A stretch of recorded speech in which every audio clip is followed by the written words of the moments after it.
सभी को नमस्कार। आज हम यहाँ पर इंटरनेशनल डे ऑफ हैप्पीनेस यानी कि अंतरराष्ट्रीय खुशी दिवस मनाने के लिए एकत्रित हुए हैं। तो सबसे पहले हमारे समस्त दर्शकों, सभी बच्चों को और विश्व के समस्त मानवों को इस शुभ दिवस की बहुत-बहुत बधाई और शुभकामनाएं। आज हम सब अपने कुछ विद्यार्थियों के साथ इस अवसर पर एक परिचर्चा करने जा रहे हैं। खुशी की चाहत हम सभी को होती है और अगर खुशियों की बात आती है तो दिल्ली का नाम भला कैसे भूल सकते हैं, क्योंकि दिल्ली के स्कूलों में साल 2018 से ही हैप्पीनेस करिकुलम की शुरुआत की गई और लगातार साल दर साल बच्चों के अंदर तो एक अमिट छाप छोड़ी ही इस पाठ्यक्रम ने, यहाँ तक कि शिक्षकों में भी एक बदलाव देखा गया। तो दिल्ली का समस्त विश्व में खुशियां फैलाने में एक अहम योगदान रहा है और हम आशा करते हैं कि ये योगदान दिल्ली हमेशा देती रहेगी। दिल्ली के बच्चे, दिल्ली के शिक्षक खुशियों को फहराने में हमेशा आगे रहेंगे। तो आज हमारे साथ इस परिचर्चा में जुड़े हैं हैप्पीनेस करिकुलम कमेटी के चेयरपर्सन आदरणीय डॉक्टर अनिल कुमार तेवतिया जी, जिनका कुशल मार्गदर्शन और आशीर्वाद हमें हमारे बच्चों को समय-समय पर मिलता रहता है। हमारे साथ कुछ विद्यार्थी जुड़े हैं, जिनमें है Ayush, government coed school Jangpura से, ललिता जुड़ी हैं बीसी ब्लॉक सुल्तानपुरी से, शिवांगी हमारे साथ हैं government coed senior secondary school Ranibagh से, आदित्य जुड़े हैं government boys senior secondary school Mundka से और हमारे साथ हैं निशा, जो कि government coed senior secondary school Ranibagh से हैं। तो हमारे सभी बच्चों का भी आज की इस परिचर्चा में स्वागत है। तो बच्चों चलिए शुरू करते हैं। हमारी आज की परिचर्चा में हमारे साथ दिल्ली के अलग-अलग स्कूलों से हमारे कुछ विद्यार्थी जुड़े हैं, जिनमें हैं गवर्नमेंट कोएड स्कूल जंगपुरा से आयुष, बीसी ब्लॉक सुल्तानपुरी से ललिता, शिवांगी हमारे साथ जुड़ी हैं government coed senior secondary school Ranibagh से, government boys senior secondary school Mundka से हमारे साथ हैं आदित्य और government coed senior secondary school Ranibagh से हमारे साथ निशा जुड़ी हैं। तो हम अपने बच्चों से बातचीत करने से पहले मैं चाहूंगी कि हम हैप्पीनेस करिकुलम कमेटी के चेयरपर्सन डॉक्टर अनिल कुमार तेवतिया जी को सुने, ताकि हम सब अपने इस बातचीत को आगे बढ़ा सकें। Over to you sir. सभी दर्शकों को नमस्कार। आज हम 11वां अंतर्राष्ट्रीय खुशी दिवस यानी 11th international day of happiness celebrate कर रहे हैं और उसमें ये परिचर्चा रखी गई है। अभी हम देखें तो आधुनिक युग में भौतिक विकास के रूप में देखें तो मानव जाति ने बहुत कीर्तिमान स्थापित किए हैं। एक से एक नया स्किल का जैसे ऊंचाइयों को छुआ है। पर जो ये दौड़ है पूरी भौतिकता की, उसमें हम देखते हैं तो ना तो प्रकृति की परवाह रही, ना मानवीय संबंधों की। और हमने आज की शिक्षा प्रणाली को साक्षरता का पर्याय मान लिया है। शिक्षा का जो मूल उद्देश्य है कि शिक्षा कैसे मानवीयकरणता को स्थापित करे, तो वो कम देखने को आता है। आज हम देखें तो जो हमारी भौतिकवादी सोच का परिणाम है, तो ग्लोबल वार्मिंग, आतंकवाद, भ्रष्टाचार और टूटते परिवारों के रूप में देखने को सामने आता है। मानव मानव के बीच संबंध तार-तार होते जा रहे हैं। शिक्षक और शिष्य के संबंधों पर बात करते वक्त सोचना पड़ता है, क्या शिक्षा का मूल उद्देश्य यही है? तो यहाँ से एक विरोधाभास, संघर्ष पैदा होता है। इन्हीं सब प्रश्नों के उत्तरों की तलाश में और इनसे निजात पाने के प्रयास में सन 2018 में राष्ट्रीय राजधानी क्षेत्र दिल्ली की सरकार ने अपने सरकारी विद्यालयों में एक अनूठी पहल और इस अद्भुत अनुप्रयोग का नाम हैप्पीनेस करिकुलम। 2 जुलाई 2018 को विश्व शांति के दूत कहे जाने वाले परम पावन दलाई लामा जी ने दिल्ली के विद्यालयों में हैप्पीनेस पाठ्यक्रम की शुरुआत की। जुलाई 2018 महीने के दूसरे सप्ताह में 3-3 हजार के समूह में सभी शिक्षकों को इस नए पाठ्यक्रम के बारे में शुरुआती प्रशिक्षण दिया गया। तब के हमारे उप मुख्यमंत्री और शिक्षा मंत्री श्री मनीष सिसोदिया जी ने कहा, इस नए पाठ्यक्रम के माध्यम से वैश्विक स्तर की समस्याओं का समाधान ढूंढने के लिए हमने जो बीड़ा उठाया है, मुझे अपने शिक्षकों पर पूरा भरोसा है कि वो इस पाठ्यक्रम के माध्यम से ऐसे विद्यार्थियों का निर्माण करेंगे जो भविष्य में चलकर समझदार और जिम्मेदार नागरिक बनेंगे, राष्ट्र निर्माण में भागीदार होंगे और न केवल अपना और अपने परिवार का, बल्कि समाज और प्रकृति का भी ख्याल रखने में ये अग्रणी भूमिका निभाएंगे। इस प्रकार जुलाई 2018 से दिल्ली सरकार के 1000 से भी अधिक स्कूलों में हैप्पीनेस पाठ्यक्रम की शुरुआत की गई। इस हैप्पीनेस पाठ्यक्रम के परिणाम हमें देखने में आते हैं। जो हमारे बच्चों का कॉन्फिडेंस लेवल है, वो बढ़ा है। शिक्षक और छात्र के बीच में संबंध कहीं और मधुर हुए हैं। अब कहीं न कहीं बच्चों में एक क्रिटिकल थिंकिंग डेवलप हुई है। बच्चे अब सवाल पूछने में संकोच नहीं करते। तो विश्व स्तर पर ये 20 मार्च को अंतर्राष्ट्रीय खुशी दिवस के रूप में मनाया जाता है और आज हम भी 11वां अंतर्राष्ट्रीय खुशी दिवस मनाने के लिए इस परिचर्चा के रूप में एक-दूसरे के साथ अपने विचारों को साझा करेंगे। इस शुभ अवसर पर सभी बच्चों को, सभी शिक्षकों को और सभी अभिभावकों को खूब-खूब शुभकामनाएँ। शुक्रिया सर।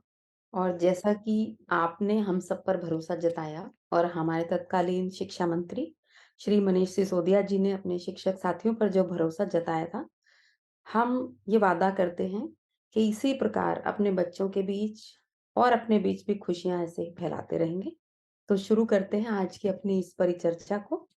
तो बच्चों, मैं आपसे जानना चाहूँगी कि हम घर में रहते हैं, स्कूल में जाते हैं या आस-पड़ोस में, तो हमारे आस-पास बड़े-बुजुर्ग लोग होते ही हैं। मैं जानना चाहूँगी कि अपने बड़ों से आपकी क्या-क्या उम्मीदें हैं? आयुष, आप अनम्यूट करें और बेटा प्लीज़ आप बताएँ। मैम, मेरी बड़ों से ये अपेक्षा है कि वो हमारे ऊपर किसी भी चीज़ का प्रेशर, दबाव ना डालें, ताकि हम हमारे ऊपर एक दबाव ना बने कि हमको ये करना ही है, करना ही है। अच्छा, के ऊपर जब दबाव नहीं बनेगा तो बच्चे अच्छे से पढ़ेंगे। जैसे कि अभी-अभी पेपर खत्म हुए कुछ दिनों पहले, तो कोई-कोई माँ-बाप अपने बच्चों के ऊपर प्रेशर डालते हैं कि तुमको फर्स्ट ही आना है, फर्स्ट ही आना है। तो अगर ऐसा करते हैं तो वो बच्चा कभी फर्स्ट से आता नहीं है लेकिन वो डिप्रेशन में भी चला जाता है कभी-कभी। तो ओके, ऐसा ना करें और उसकी बच्चे की बात सुनें कि और अगर वो कम नंबर आए तो उसकी बात सुनें कि उसके कम नंबर क्यों आए हैं। अच्छा। कम नंबर क्यों आए हैं, उस कारण को समझें। अच्छा, अगर अगर बड़े उस कारण को समझेंगे, तो आपको क्या लगता है कि फिर बड़े क्या कर पाएँगे, अगर उस कारण को समझ पाते हैं तो? अगर मैम वो उस कारण को समझ लेंगे तो वो उनको डाँटेंगे नहीं कि कम नंबर आया है और और ये कहेंगे इस बार तो हो गया लेकिन अगली बार से अच्छे नंबर लाना। ठीक है, ओके बेटा, थैंक यू। तो हम चलते हैं ललिता के पास। ललिता, बेटा आप रखें अपनी बात कि आपकी क्या उम्मीदें हैं अपने बड़ों से? मैम, मेरी अपने बड़ों से उम्मीदें हैं कि वे अपने छोटों और बड़ों को उतना ही सम्मान दें जितना कि वे खुद अपने आप के लिए चाहते हैं। अच्छा, कि वो अपने बड़ों को और छोटों को सम्मान दें, जितना आप खुद के लिए चाहते हैं। आपकी ये चाहत है बड़ों से, बहुत बढ़िया बेटा, बहुत बढ़िया। तो आदित्य से भी सुनते हैं कि आदित्य, हम बड़ों से क्या-क्या उम्मीदें रखते हैं? मैम, मैं अपने से बड़ों से ये उम्मीदें रखता हूँ कि वे हर बार हमारा साथ दें किसी भी चीज़ में, ताकि हम अपने आप को अकेला महसूस ना करें। तो बड़ों के साथ होने से आपको कैसा लगता है?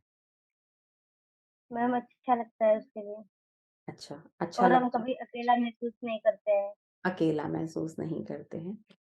बहुत बढ़िया बेटा। तो चलिए हम चलते हैं अपने अगले सवाल की तरफ। हम सभी लोग जीवन में आगे बढ़ना ही चाहते हैं। सभी का लक्ष्य है कि हम कुछ करें, अपने जीवन में सफलता को प्राप्त करें। तो बेटा, पक्की बात है कि आप सब भी अपने जीवन में सफल होना चाहते होंगे। लेकिन मैं आपसे जानना चाहती हूँ कि आपके अनुसार जीवन में सफलता का अर्थ क्या है? शिवांगी बेटा, आप रखें प्लीज। मैम तो मेरे अनुसार सफलता का मतलब ये है कि हम अपना लक्ष्य हासिल करें जिससे हम अपने जीवन में कुछ नई चीजें भी सीखें। मैम जैसे मेरा लक्ष्य है एक बिजनेस वुमेन बनना। ओके, तो आप नई चीजों को सीखना चाहते हैं जीवन में और बिजनेस वुमन बनना चाहते हैं। उसके पीछे की सोच क्या है आपकी? आपने चुना कि बिजनेस वुमन बनना चाहते हैं, तो उसके माध्यम से आप क्या करना चाहते हैं आगे? मैम तो पहले तो मैं बिजनेस वुमेन इसलिए बनना चाहती हूँ क्योंकि मेरी जो मम्मी है वो भी कुछ ऐसा ही काम करती हैं। तो मैम उनको देखकर मैं बहुत ही ज़्यादा मोटिवेट होती हूँ, बहुत ही ज़्यादा इंस्पायर होती हूँ मैं इनसे, इसलिए मैम मैं भी यही बनना चाहती हूँ। अच्छा, ठीक है। थैंक यू बेटा। उम, आदित्य बेटे, आप क्या बनना चाहते हैं? आपका जीवन में सफलता का अर्थ क्या है?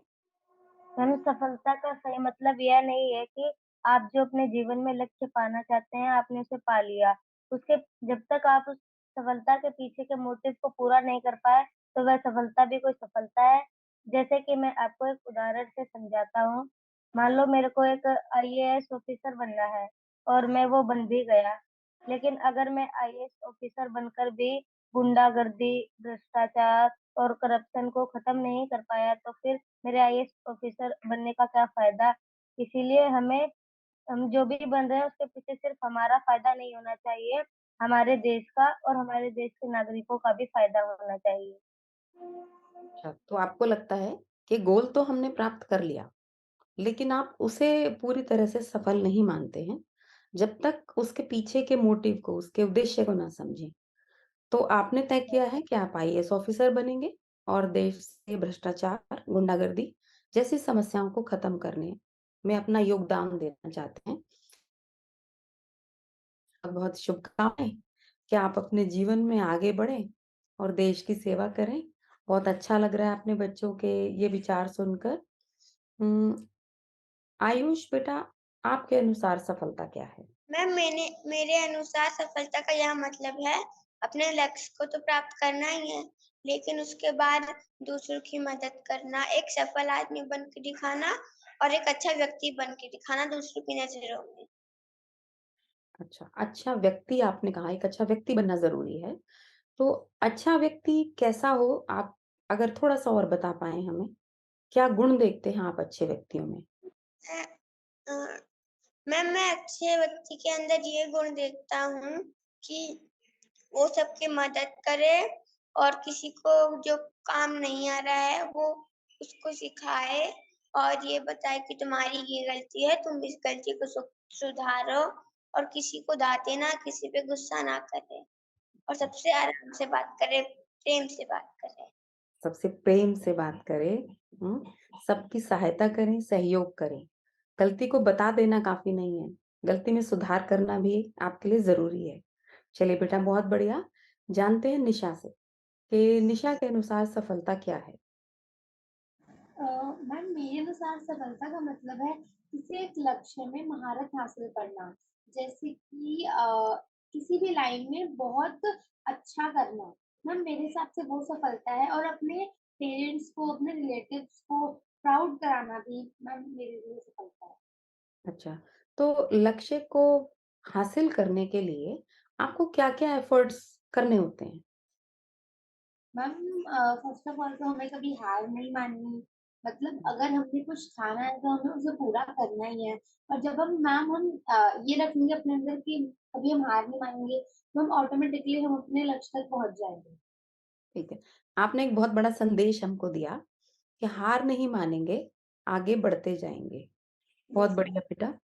चलिए, तो अब आप मुझे ये बताएँ कि आप हैप्पीनेस क्लासेस इतने सालों से अटेंड कर रहे हैं। अक्सर जब हम लोग भी आपके स्कूलों में आते हैं या देश-विदेश से जब मेहमान आते हैं और आपके साथ बातचीत करते हैं आप सभी के साथ, तो वो बाद में जब टीम के साथ शेयरिंग करते हैं तो वो बोलते हैं कि बच्चों में बहुत कॉन्फिडेंस है या बहुत अच्छे से जवाब दे पाते हैं। लेकिन आज मैं आपसे जानना चाहूँगी कि आप सभी में ऐसी कौन-सी खूबी है जो आपको जीवन में आगे बढ़ने में मदद करती है? तो शिवांगी बेटा, मैं आपसे सुनना चाहूँगी। आप अपनी उस खूबी के बारे में बताएँ, जो आपको मैम तो हुँ, मेरी वो खूबी ये है चीज़ों को समझना। मैम ये चीज़ मैंने माइंडफुलनेस से सीखी है हैप्पीनेस क्लास में। मैम जैसे पहले क्या होता था कि अगर मेरे सामने कोई भी सिचुएशन आती थी, तो मैं उससे समझ नहीं पाती थी। मैं बिना सोचे-समझे कुछ भी कर लेती थी। लेकिन मैम मैं अब कर पाती हूँ। मेरे पास इसका एक उदाहरण भी है।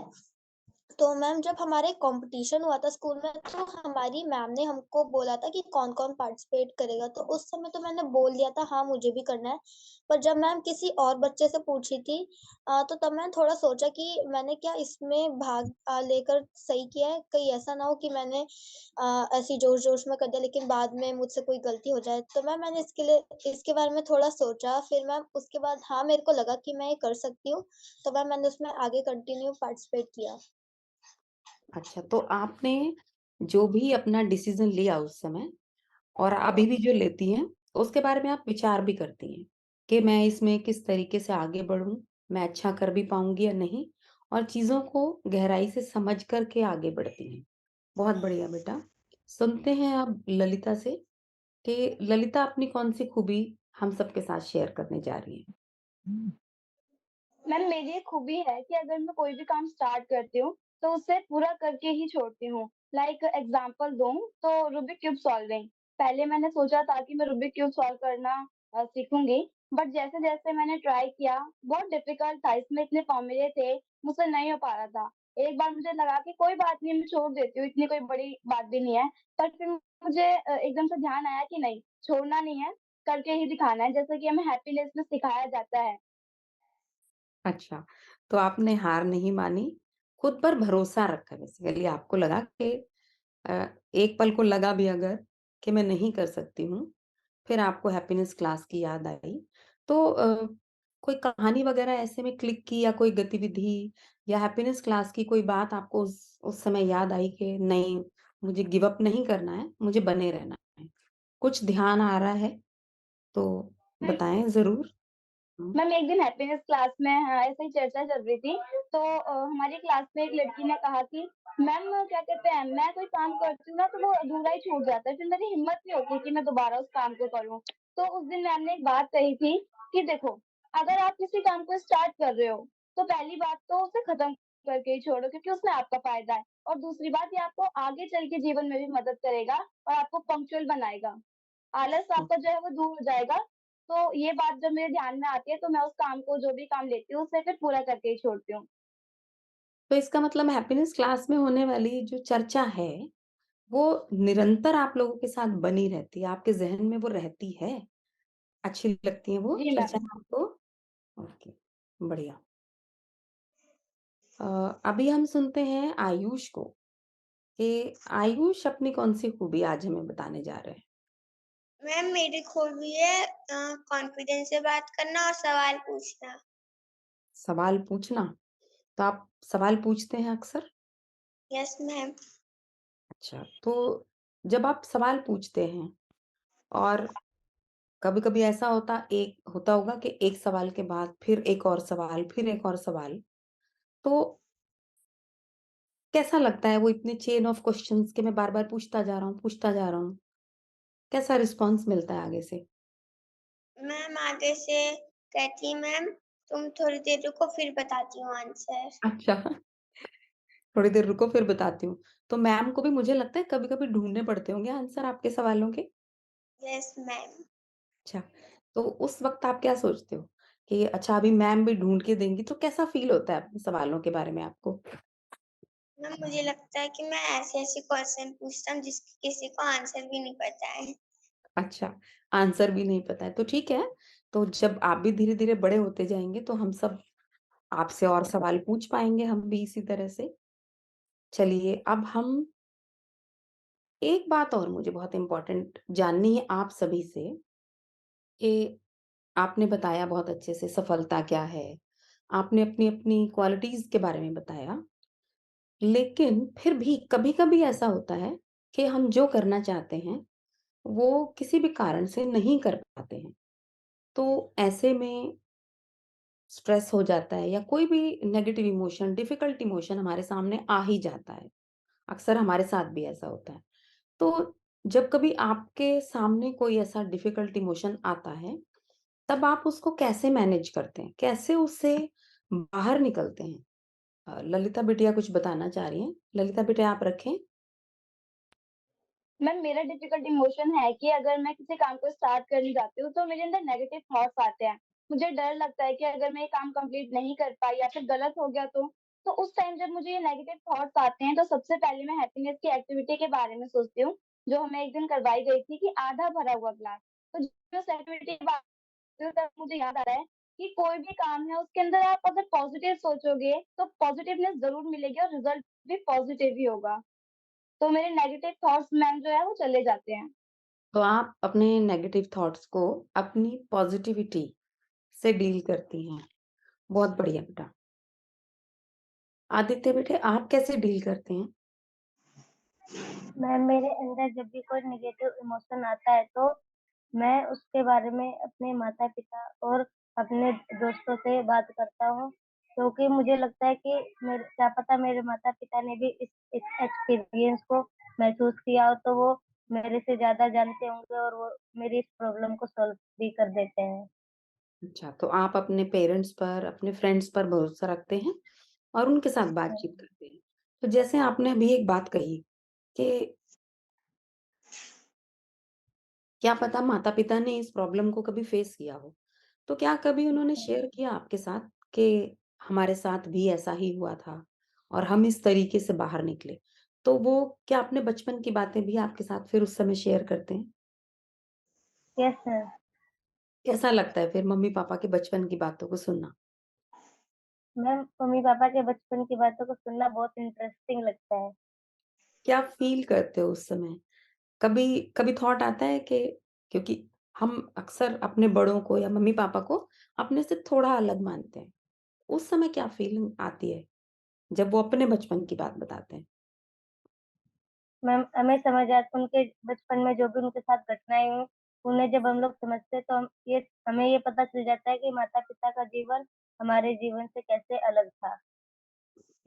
हाँ, क्योंकि ये बिल्कुल एक बहुत अच्छी बात कही आपने, क्योंकि आज तो हर तरफ नई-नई चीज़ें, नए-नए आविष्कार, नए-नए खोज हो गए हैं। जैसे हमारे खिलौने हैं, वैसे उनके खिलौने नहीं थे। बहुत बढ़िया। तो कहीं न कहीं आप लगता है कि मम्मी-पापा के साथ ज़्यादा टाइम स्पेंड भी कर पाते हैं। Yes ma'am. ठीक है। तो अभी हम सुनते हैं निशा से। निशा बेटे, आप कैसे डील करते हैं अपने नेगेटिव इमोशन को? अ, मैम बहुत से इमोशंस होते हैं जिन्हें हम एक्सप्रेस नहीं कर पाते, तो मैम उससे मतलब वो कभी-कभी रोने में बदल जाता है। तो मैम उससे मैं अपनी डायरी में जर्नल लिखती हूँ, जिससे वो सारे इमोशंस मैम उस पेज पे रख देती हूँ और फिर बिल्कुल रिलैक्स हो जाती हूँ। हुँ। ये बिल्कुल ठीक कहा आपने कि कुछ ऐसे इमोशंस होते हैं जिनके बारे में बहुत खुल कर के बात नहीं ही कर पाते हैं।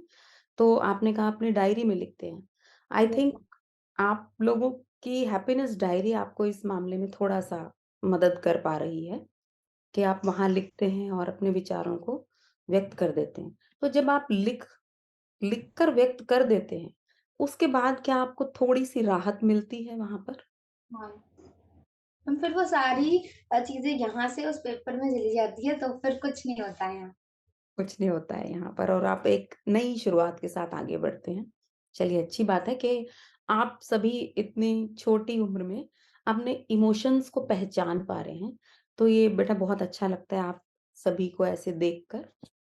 तो अभी हम जानना चाहेंगे शिवांगी से। शिवांगी बेटा, आप कैसे डील करती हैं अपने नेगेटिव इमोशंस? मैम तो जब भी मेरे साथ कोई ऐसे मतलब कोई डिफिकल्ट या नेगेटिव इमोशन आता है तो मैम मैं माइंडफुलनेस करती हूँ। माइंडफुलनेस ड्राइंग हमारी एक एक्टिविटी है। मैम उस एक्टिविटी में क्या हम लोग माइंड में हमें कोई ड्राइंग बनानी होती है तो हमारा ध्यान उस पूरा ध्यान उस ड्राइंग पर ही चला जाता है, जिससे जो वो नेगेटिव इमोशन होता है वो ऐसा लगता है कि गायब ही हो गया। उसके थोड़ी देर बाद हमें लगता ही नहीं है कि हाँ वैसा कुछ ऐसा हुआ था। तो मैम इससे माइंडफुलनेस ड्राइंग से मुझे बहुत ही ज़्यादा अच्छा लगता है, क्योंकि अगर कोई डिफिकल्ट इमोशन ऐसा मेरे माइंड में आता है तो फिर उससे मेरे को राहत मिल जाती है। ओके। आयुष से भी सुनते हैं कि आयुष अपने डिफिकल्ट इमोशन को कैसे मैनेज करते हैं। तो मैम मैं जब कभी भी स्टेज पे जाता हूँ तो मैम कभी-कभी मैं नर्वस हो जाता हूँ। तो मैम जब मैं नर्वस होता हूँ तो मैम मैं अपने इमोशन को कैसे डील करता हूँ मैं आपको करके बताऊँ? आप हमें बता सकते हैं बिल्कुल। मैम मैं पहले एक लंबी साँस लेता हूँ ऐसे।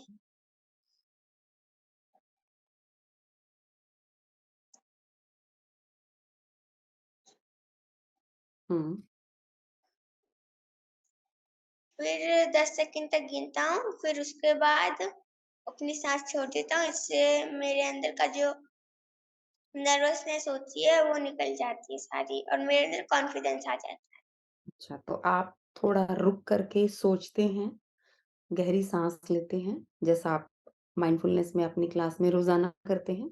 तो ये हैबिट आपको लगता है कहीं न कहीं आपके जीवन में आपके साथ बनी हुई है, जो आप रोज़ाना अपनी क्लास में अपने दिन की शुरुआत करते हैं। चलिए बहुत बढ़िया बेटा, हम भी अक्सर करते हैं माइंडफुलनेस, लेकिन आप सबकी बातों को सुन के लगता है कि हमें और ज़्यादा देर माइंडफुलनेस करने की ज़रूरत है। चलिए हम आगे बढ़ते हैं। तो आप मुझे बताएँ, अक्सर आप कहते हैं हैप्पीनेस क्लास में हमने ये सीखा, हमने वो सीखा।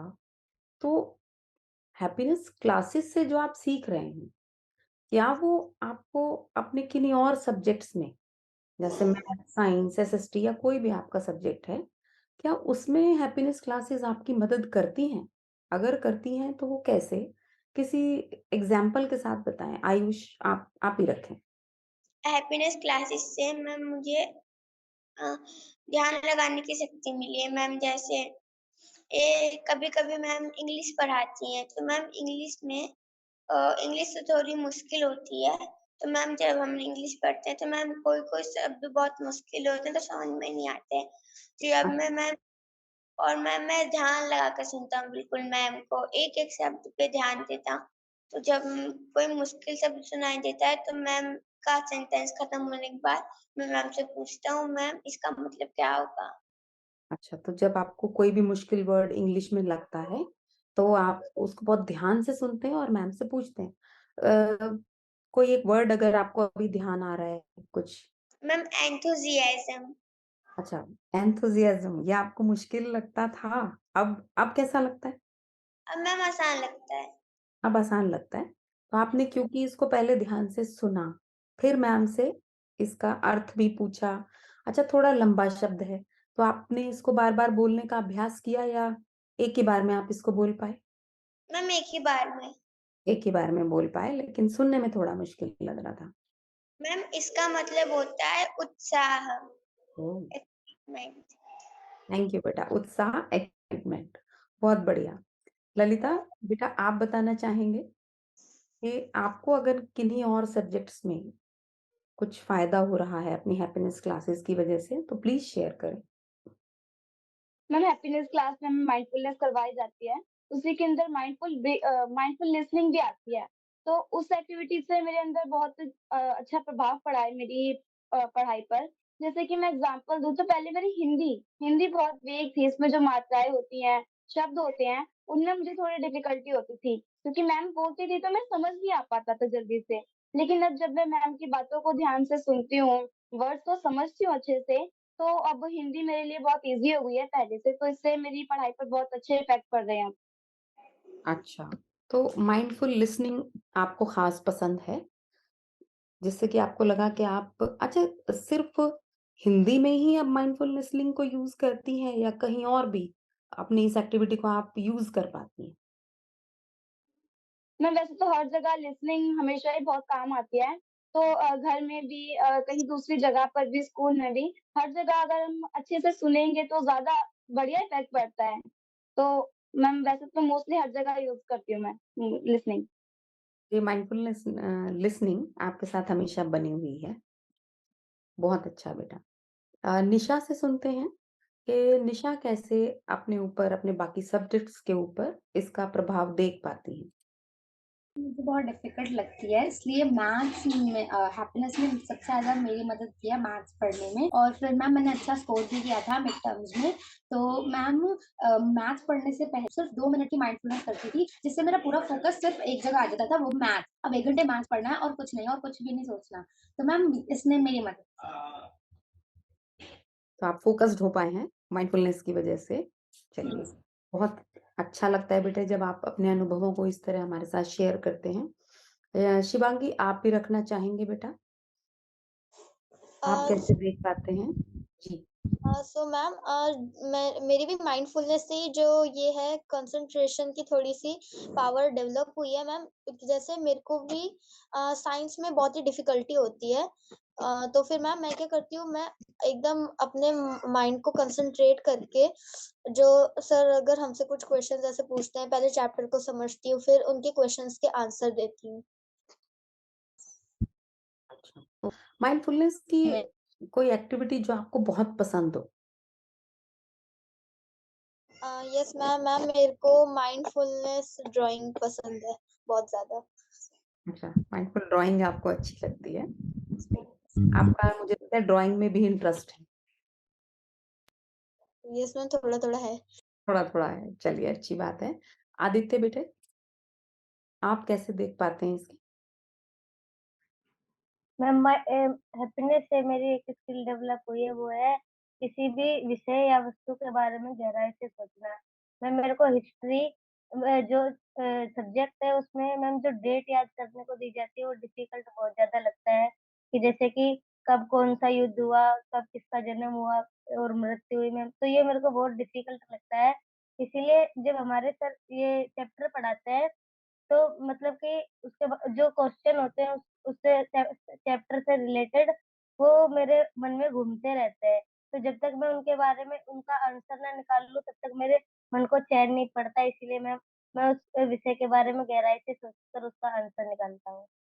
तो ये जो गहराई से सोचने की आदत है, ये आपको कैसे लगती है कि हैप्पीनेस क्लास से जुड़ती है? वहाँ से आपने सीखी है? क्योंकि मैम हैप्पीनेस क्लास में जो स्टोरीज वाला सेशन होता है मैम, उसमें एक स्टोरी है जो है बड़ा आदमी, उसमें एक बच्चे की ख्वाहिश ना पूरी होने की वजह से वो अपना घर ही छोड़ देता है अपने पापा की वॉलेट लेकर। लेकिन जब वो बाद में अपने पापा की वॉलेट देखता है तो उसमें मतलब कि एक पर्ची होती है जिसमें उस बच्चे की ख्वाहिश थी कि मोटरसाइकिल दिलाना। तो उसके पापा ने उसमें अब कर्ज लिख रखा था कि इन लोगों से इतना लिया, इन लोगों से इतना। तो मतलब कि उस बच्चे को पहले ही गहराई से सोच लेना चाहिए था कि आखिर मेरे माता-पिता मेरे लिए कितना कुछ करते हैं, तो मैं इसी स्टोरी से मेरी ये स्किल डेवलप हुई है। तो जब आप मुझे याद आया वो कहानी है एक बड़ा आदमी। वो बच्चा जब बस स्टॉप पे बैठ के सोच रहा होता है, तो वहाँ से आपको क्लिक किया कि अगर मैं भी किसी बात को सोच पाऊँ और आपने देखो उसको कैसे अपने एकेडमिक्स में यूज़ किया कि आपको हिस्ट्री में डेट्स याद रखना मुश्किल लगता था। बहुत बढ़िया, कमाल के बच्चे हैं आप सभी। चलिए अ, अक्सर हमेशा अक्सर नहीं हम आप लोग कह रहे हैं कि हमारी हैप्पीनेस क्लासेस हमेशा होनी चाहिए। कभी-कभी हम लोग पूछ भी लेते हैं कि कैसी लगती हैं? तो आप लोग हमेशा बोलते हैं कि बहुत बढ़िया हैप्पीनेस क्लासेस। तो मुझे लग रहा है कि आज अगर हमारे सभी बच्चे अपनी हैप्पीनेस क्लास की एक-एक अच्छी बात अगर हमें बताएँ कि आपको आखिर वो बात ऐसी है कौन-सी हैप्पीनेस क्लास में, जो आपको इतनी अधिक अच्छी लगती है? तो वो मुझे लगता है कि आज हम सब ज़रूर सुनना चाहेंगे। तो हम शुरुआत करते हैं ललिता से। ललिता, बेटा आप बताएँ अपनी हैप्पीनेस क्लास की कोई एक अच्छी बात? मैम हैप्पीनेस क्लास की फ्रीडम और no judgement environment. Freedom, okay. तो फ्रीडम को यस। थोड़ा-सा बताएँगे कैसे वहाँ आप फ्री फ़ील करते हैं? लाइक मैम अगर कोई स्टोरी सुनाई जाती है उसके बाद चर्चा होती है, तो चर्चा के वक़्त हम अपनी जो बात है, अपना तर्क है वो एकदम फ्रीली रख सकते हैं। उस टाइम हमें ये डर नहीं रहता कि हमें कोई हमारे वर्ड्स को लेकर, अपनी बात को लेकर कोई जज करेगा। तो आप सेफ फील करते हैं हैप्पीनेस क्लास में और फ्री फील करके अपने मन की बातों को साझा कर सकते हैं। तो हैप्पीनेस क्लास मुझे लगता है कि मन की क्लास हो गई आपके लिए एक तरह से, जहाँ आप मन की बातें साझा करते हैं। थैंक यू बेटा। Yes ma'am. शिवांगी बेटा, शिवांगी बेटा आप बताएँ अपनी हैप्पीनेस क्लास की एक अच्छी बात जो आपको पसंद हो? मैम तो मेरे को हैप्पीनेस क्लास में जो स्टोरी सेशन होता है वो अच्छा लगता है, क्योंकि मैम उसमें बहुत सी स्टोरीज होती है जो लाइफ पर बेस्ड होती है, तो उनके आंसर्स देने में फिर बहुत अच्छा भी लगता है। अच्छा, तो आपने कहा कहानी की क्लास आपको पसंद है क्योंकि वो कहानियाँ आपको लगता है बिल्कुल लाइफ पर बेस्ड हैं, ऐसा हमारे जीवन में आस-पास होते हुए देखते हैं। ओके बेटा। आदित्य, आप बताएँ? मैम हैप्पीनेस क्लासेस में जो होता है उसमें बिल्कुल हैप्पीनेस क्लासेस फन से भरी हुई होती हैं, यानी कि जैसे कि हमारा वो लंच होता है ना मैम, उसमें हम मजे करते हैं दोस्तों के साथ, उसी तरह हैप्पीनेस क्लासेस भी होती हैं। अच्छा, तो किस तरीके का फन करते हैं आप हैप्पीनेस क्लासेस में? मैम जैसे कि स्टोरी टेलिंग में हर बच्चे अपने विचार देते हैं, हाँ, माइंडफुलनेस करते हैं, और मैम जी और भी ड्राइंग करते हैं, माइंडफुलनेस ड्राइंग और डायरी राइटिंग, और हम एक दूसरे की डायरी पढ़ते हैं तो उसमें भी हमें मजा आता है। अच्छा, अच्छा, एक-दूसरे की डायरी पढ़ कर के क्या क्या बात अच्छी लगती है आपको? क्या मदद मिलती है? हमें हम जैसे कि बच्चे कई बार अपनी प्रॉब्लम जो होती है उसे भी डायरी में लिखते हैं, तो अगर हुँ। हमने उससे पढ़ लिया तो क्या पता हमारे पास उस समस्या का हल हो और हम उसे उसका समाधान बता देते हैं। अरे वाह! ये तो बहुत अच्छी बात है कि आप अपने साथी को किसी प्रॉब्लम को सॉल्व करने की इच्छा भी आपके अंदर है। थैंक यू बेटा। आयुष, आप बताइए बेटा अपनी हैप्पीनेस क्लास की एक अच्छी बात? मैम कहानियों पर चर्चा। कहानियों पर चर्चा आपको पसंद है, ऐसा क्यों? मैम क्योंकि उसमें जब क्वेश्चन आंसर होते हैं, तो मैम जब आंसर देते हैं कॉन्फिडेंस से देते हैं, जिसमें मुझे मज़ा आता है सबके आंसर देने में। अच्छा, तो वो कॉन्फिडेंस के साथ आप वहाँ बोल पाते हैं, इसलिए यस आप अब बाकी क्लासेस में कॉन्फिडेंस और हैप्पीनेस क्लास में कॉन्फिडेंस, कुछ फ़र्क है, लगभग एक जैसा रहता है? मैम एक जैसा रहता है। ओके, मैम मेरी मैम मैं जितने क्वेश्चन पूछता हूँ उससे ज़्यादा आंसर बताता हूँ। ओके, तो आप जितने क्वेश्चन पूछते हैं उससे ज़्यादा आंसर बताते हैं, ठीक है। निशा आप बताइए बेटा? मैम मुझे हैप्पीनेस क्लास की अच्छी बात लगती है कि उस टाइम पे हमें मतलब ज़्यादा दिमाग पे दबाव नहीं डालना होता, सोचना नहीं होता। मतलब जो हमारे माइंड में आ रहा है हम बस वही आंसर देना होता है। तो आप बिना किसी प्रेशर के अपनी बातों को अपनी हैप्पीनेस क्लास में रखते हैं, यस अपने मैम। साथियों के साथ और अपने टीचर्स के साथ साझा करते हैं। यस आप मैम। सबके साथ बातचीत करने में बेटे मुझे बहुत मज़ा आ रहा है, लेकिन क्योंकि हमारे बहुत सारे दर्शक हमारे साथ जुड़े हैं, तो हमें उनके समय का भी ध्यान रखना है। हमारे साथ आपको पता है, हमारे साथ डॉक्टर अनिल तेवतिया जी हैं, तो मैं चाहूँगी सर आपका भी मन कर रहा है किसी बच्चे से कोई सवाल पूछने का, तो प्लीज़ आप ज़रूर पूछें और फिर मेरा अनुरोध है आपसे कि आज का हमारा ये जो परिचर्चा रही, इसके लिए आप 2 शब्द और हमें मार्गदर्शन के रूप में कहें। Over to you sir. Thank you Poonam ji. मुझे लगता है सवाल तो क्या पूछूं।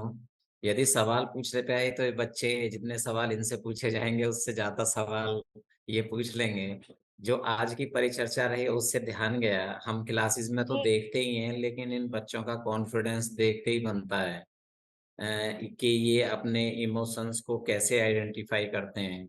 और आइडेंटिफाई नहीं, मोस्ट इम्पोर्टेंट एस्पेक्ट है कि उसको कैसे रेगुलेट करते हैं। जो सेल्फ रेगुलेशन का है वो एक बड़ी इम्पोर्टेंट बात है। कैसे इन बच्चों में एक क्रिटिकल थिंकिंग डेवलप हो रही है, कैसे ये बच्चे टेम्परेरी जो मोमेंटरी हैप्पीनेस है, टेम्परेरी हैप्पीनेस है, उससे जो पर्सपेक्टिव है परमानेंट हैप्पीनेस का 24/7 का, तो उस जर्नी में है और बड़ी वाव जर्नी है। जैसे अभी 2022 की मैं रिपोर्ट देख रहा था तो हैप्पीनेस इंडेक्स में हमारा नंबर 136 पोजीशन है, 136वां नंबर है। तो मुझे लगता है कि दिल्ली बहुत बड़ा कंट्रीब्यूट करने वाली है आने वाले वर्षों में, कि हमारी जो हैप्पीनेस इंडेक्स में रैंकिंग है वो ऊपर जाएगी।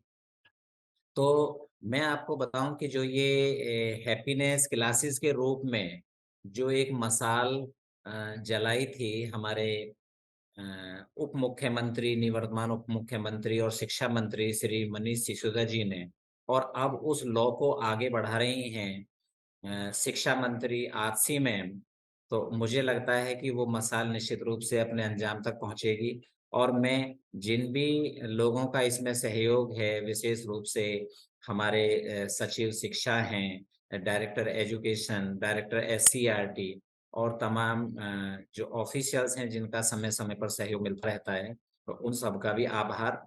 और जो आज बच्चों ने इस परिचर्चा में भाग लिया, आदित्य, ललिता, आयुष, शिवांगी, निशा, इन बच्चों का भी बहुत-बहुत धन्यवाद कि इतनी खूबसूरत परिचर्चा हुई। और आज के इस पावन दिन पर जो अंतर्राष्ट्रीय खुशी दिवस हम मना रहे हैं, तो सभी बच्चों को, पेरेंट्स को, शिक्षकों को और शिक्षा से जुड़े हुए तमाम लोगों को इस दिवस पर खूब सारी एक बार फिर से शुभकामनाएँ। धन्यवाद। Thank you so much sir.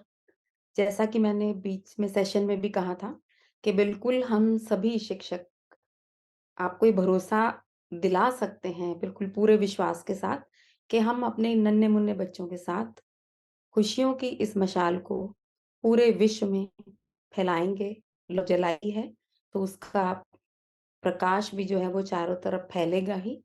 तो अधिक समय ना लेते हुए इस अंतर्राष्ट्रीय खुशी दिवस की समस्त मानव जाति को, हमारे सभी दर्शकों को, अभिभावकों को खूब-खूब बधाई। नमस्कार।